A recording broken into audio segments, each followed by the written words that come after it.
Greetings. This is the Ghetto Free Press, and I'm George Boston Rhines. I just received a call, and people have been hitting me up on YouTube about Al Jazeera. Al Jazeera TV is covering news that our news media networks here in America seems to be ignoring. So I'm asking all people to start reaching out to news articles and networks outside of the United States and those that are not funded by those in power who wants to apparently keep you ignorant. Today I want to talk about the commemoration service at Webb Miller Community Church in Hahira, Georgia. As usual, many people attended this event, but this event was not newsworthy outside of telling the people that it was taking place. And had I not recorded this information, it just may have been another event ignored by the mainstream media. And we can't condemn them. We must appreciate them for doing what's in the hearts of those in power in the news media network. But if it's in your heart to pick up your camera, your iPhone, etc., and to record and tape record what is taking place during this dispensation, then you need to do so, and you need to store it away for your community, your children, and coming generations. Otherwise, people will get a distorted view of what is happening in our days and time. Looking back over the historic archival record, I started cutting YouTubes when I found out that the news media in South Georgia and perhaps throughout the state of Georgia is strictly controlled. They only get out what they want you to know. So it behooves all of us to go beyond my words and to look at the historic archival record. And this is nothing new, of course, because Dr. King in many of his speeches, Malcolm X, Elijah Muhammad, and definitely Louis Farrakhan, talked about how the news media ignores the news in the black community. Now, we don't blame anyone for them doing what's in their hearts. We have to blame ourselves as Americans for not creating and starting our own little newspaper or newsletter so we can tell our own stories. From watching what I see on television, it makes me question those who was inspired by God to write the Bible. In my stage of infancy, I thought that the Bible was 100% correct. And there are still those who say that is 100% accurate. And I respect your opinion. But I only ask you to look in the volume of Sacred Law, in the front of that book, in the middle of that book, and at the end of that book. Cover to cover, if you will. You see, as a little child, I believed in something greater than myself. But I looked out into the field. I asked myself a question one day. Why is it that God left black people out of the Bible? Every picture in the Bible that I had as a child had a depiction of a white person, being Moses, Jeremiah, Jesus, Peter, Paul, all of them. And so I began to ask at an early age, why would God, Jehovah, El Shaddai, Elohim, Jah, why would God ignore some of his children and discriminate against others? But when I became a little older, I went back to Genesis and I read wherein the Ethiopians were the first people on this planet. The first ones mentioned in the Bible was Ethiopians. And so I got a new level of appreciation for thinking outside the box of incarceration and indoctrination. I later went to a Holiness church and I found out that I was the only one right. But after joining an organization that many of you all condemn,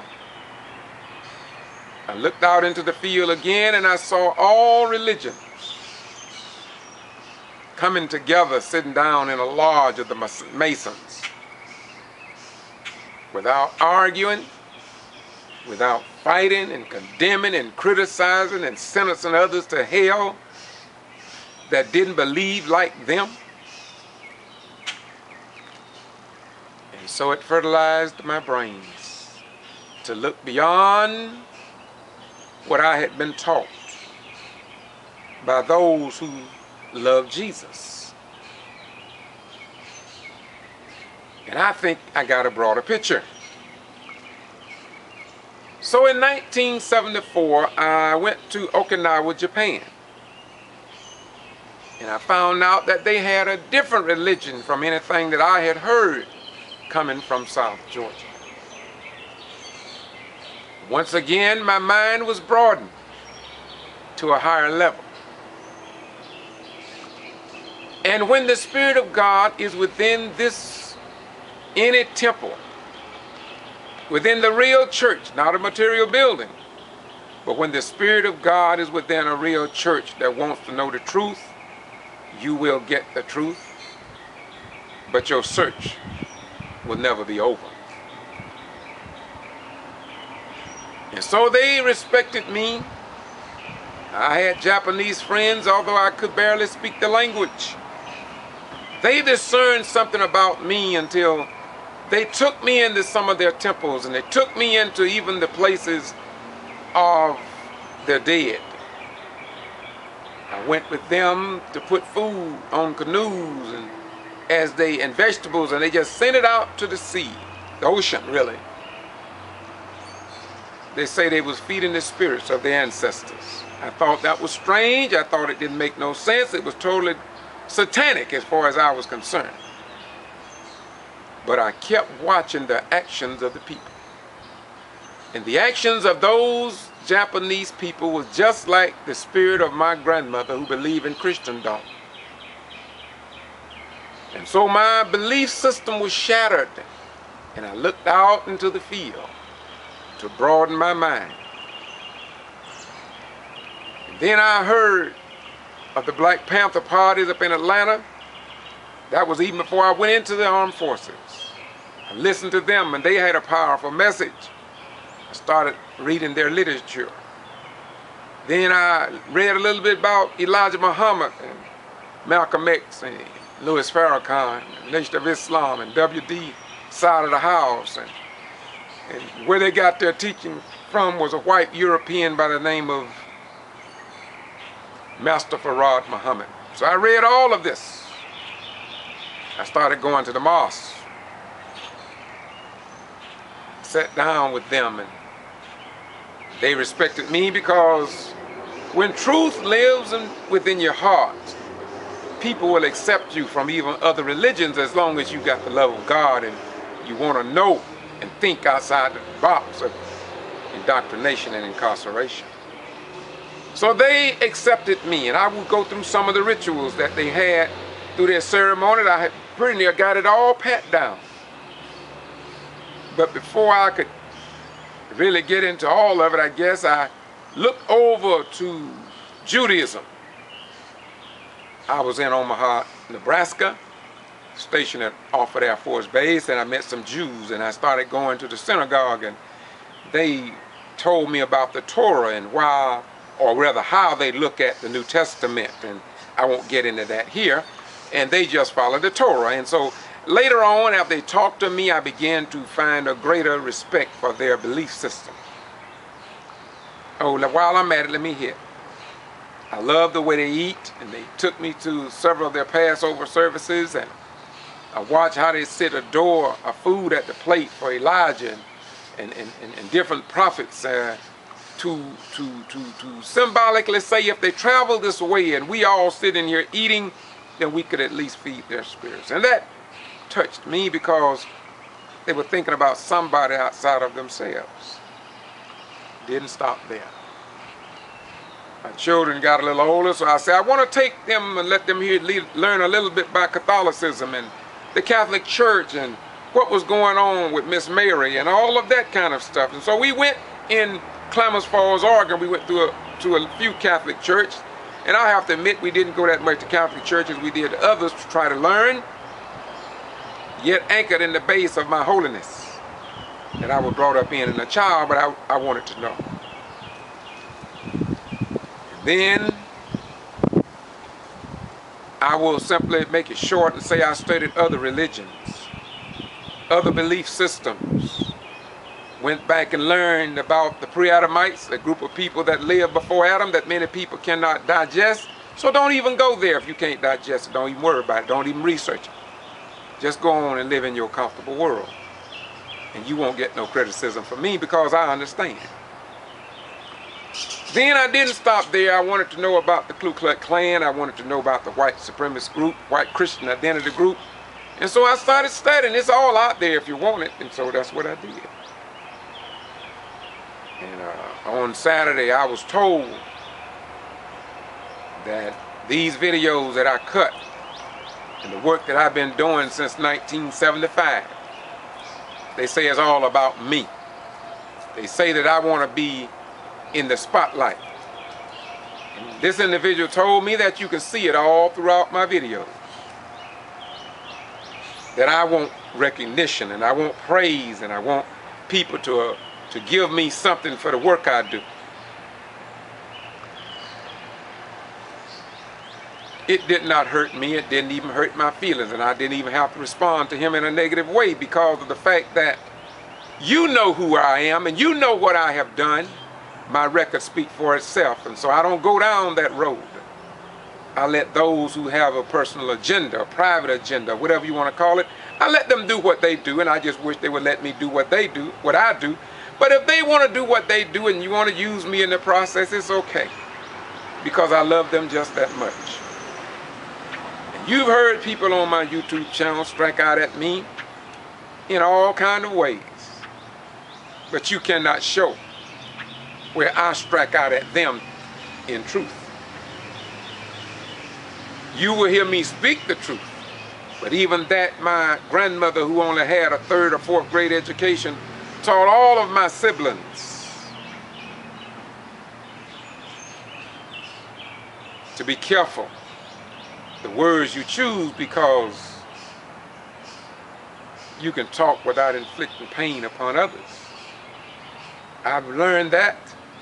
I haven't mastered it yet, but very few of you will ever be able to find on video, on tape, or in person where I condemn you outside of truth. And the reason I do that is because I feel your pain. And if you cannot comprehend my love for you through what I do, then you are part of my prayers. You're not a major part of my prayer, but you are a part of my prayers.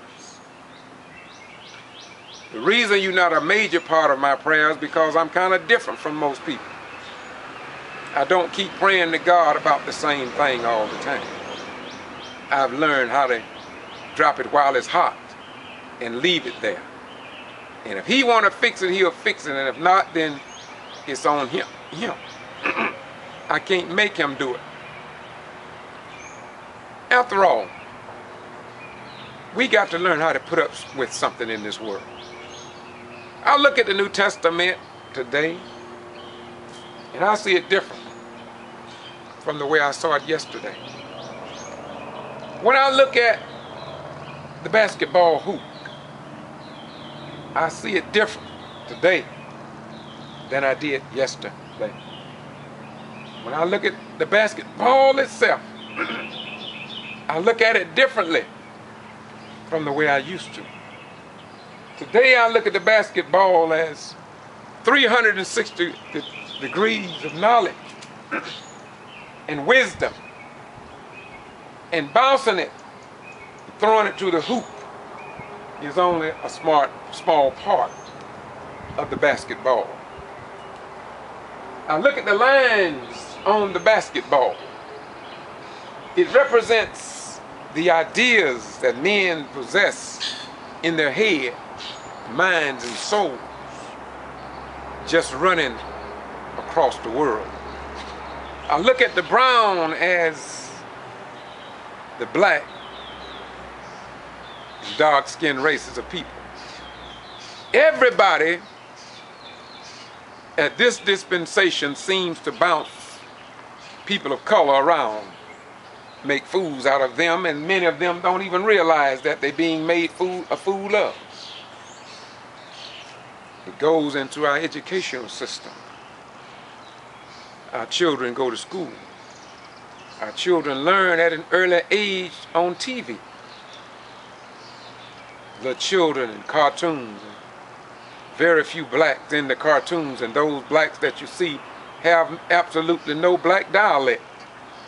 Therefore, that instills an inferiority complex in the black child.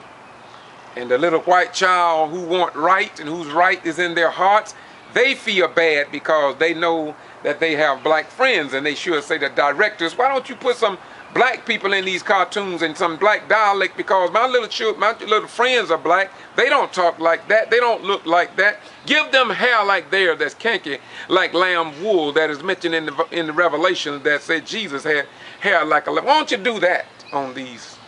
But you see, they're about mind control and not education.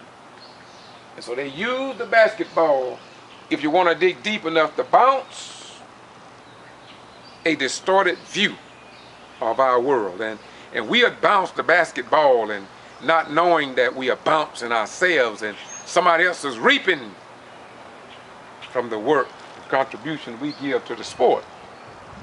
They want you to play, they want you to be entertained, and they want you to entertain them.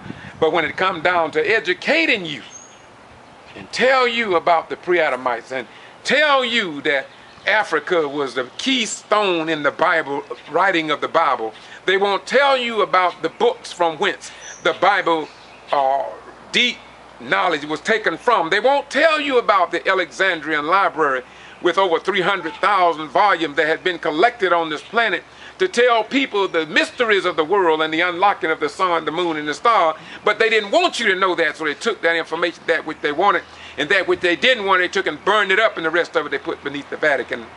I found through my research, and if you can refute it, then do so, because I want to know your side of the truth. And so when I look at the net for which the basketball falls through, the white always catches the ball and slow it down. This is what has happened. The whiteness of some skin and kin slows everybody down. You don't get through it until they put their stamp of approval on it. And so when you look at the net, it is to control the ball. You had better wake up. Wait a minute, I'll give you another one since you think I'm playing the race card. You know the game of pool. It too sends us a subliminal message. Why is it that the 8 ball is black? The cue ball is white. The white ball knocked every color ball off the table. And it be the last one remaining. Why is that?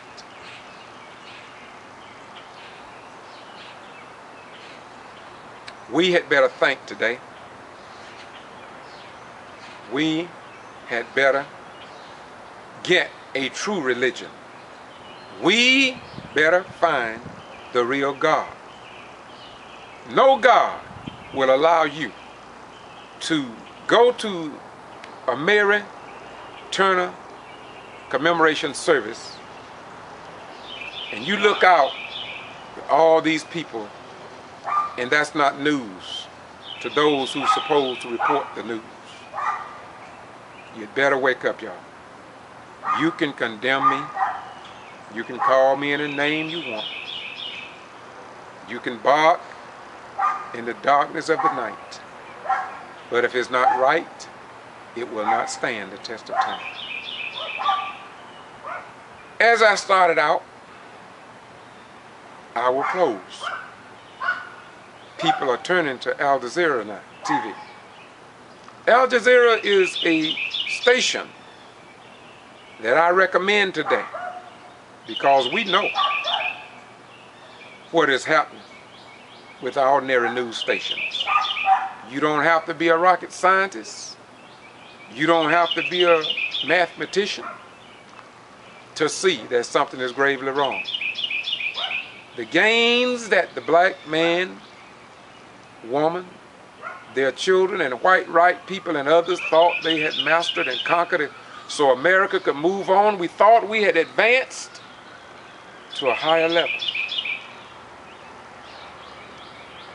The world saw us as a beacon of hope for race relations. The world saw us on the hill of the very high mountain. But now that we are moving closer to freedom, justice, and equality for all life sources, including the vegetation, it's not hard to see that the wicked have thrown a new ball into the game of play.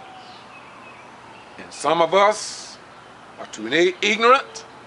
Some of us are too blinded with or by religion. Some of us got too much Islamic faith. Some of us got too much Judaism faith. Some of us got too much atheist faith. Some of us got too much Christianity until we can't see anything good except what we have. To the degree that we're willing to fight and die for what we believe in. And in truth, we really don't know. Let me repeat, and this is for all religions of the world. None of us really know. None of us really know. I used to tell people I knew that Jesus existed. I told them that I know that there is a God in the sense of the base level and tradition that I was taught and brought up in as a child. But then I began to look deeper into what I had been told. I looked into the heights of the heights that I have been told. Let me repeat. I looked deeper into the deepness and in higher into the heights. I've studied that little man called Jesus. I have taken all the red writing that is mentioned in the New Testament, and I put it all on one CD. Everything that's in red writing. And I listened to it over and over again. I did this in the 70s. I don't have to do it now. But I listened to it. And Jesus never told us, number one, to worship him. I'm sad it was Brother Mahdi of Islam that one told me that. So I researched it because I didn't believe it. I'm not saying he's not worthy to be praised or worshiped. I'm just saying Jesus didn't tell us to do it. Jesus understood what the 20th chapter of Exodus says when God said, "Thou shalt have no other gods before me." When Jesus came off the 40-day fast, he looked up after letting the devil lead him up into the high mountain. And told him to cast himself down and to commit suicide by other ways. But then when Jesus got tired of all of that, This is why I can walk with the devil and the devil don't bother me. Oh, he gonna come after me, but he know who I am, and I know who he is. And just like in dealing with people, once you know the snake, you know how to treat the snake. And once you meet an angel, you'll know how to appreciate an angel. You don't have to fight the snake, you don't have to fight the angel, but at least you know who they are. And so, I will close by saying to you, deeper depths, higher heights in understanding. But God, Jesus, only asks us to believe. That's what's wrong, I think. That's what I think. I didn't say that was in the Bible. That's what I think. I think that we know too much. Let me repeat so you won't get me wrong. I think we know too much. Jesus didn't tell us to know. Jesus said, blessed are he that believeth. And so it's about a belief system. It's about faith. So we all want to go out and murder people and kill people because they don't believe like us, because we know we right.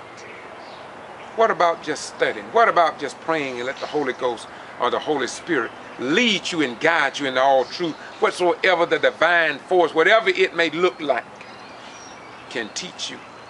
And that's a lifetime journey. Let me close by saying this to you. I got a call, and I went on the internet and started looking at Al Jazeera TV. And I find it to be very, very interesting. And we as black people had better create some networks. Not just BET where they beat us down, but some real TV station that will report the real cutting edge news. Because if the people of America really got the news, they wouldn't go out and kill each other, murder each other, play with the education of our children. They wouldn't play with that. They would not be building nuclear waste that can't be destroyed in 3 lifetimes. They wouldn't do that, but because we've been miseducated, then we are paying our own way into the hereafter, where death will kill us all. And as they kill us, and as they punish us for being righteous, they are playing a game with us. So you better learn how to play the real game of basketball. Don't let people bounce you all over the world. Stand up for what is right in God's world. And support the people that you know are telling the truth. Because one day, you're going to go out and look for somebody to tell the truth, and there won't be nobody to tell the truth, and it will be like it was in the days of old, in the volume of sacred law, when they said, I wanted to hear somebody pray, and I couldn't hear nobody praying. No voice in the valley. Everything had gone wicked. And what you love, you will support. Let me repeat. What you love, you will support. So just remember, Christian, Muslim, Jews, Hindus, and others, you cannot stand up for the right. Let me say it a little slower as you watch and focus on the lines on the basketball. You cannot love truth and refuse to stand up against the wrong. Simply put, you cannot stand and say you love truth, but you cannot stand up against the wrong. So if you claim to be right, and you want to be right, and you want your children to be right, then for God's sake, stand up against the wrong on every point. Stand up against the wrong. You don't have to kill nobody. You don't have to pick up the gun. You can just stand your ground and love your fellow man. You don't have to kill them. Just stand your ground and love them. Stand your ground and appreciate all living forces on this planet. And that's really standing your ground. The Ghetto Free Press.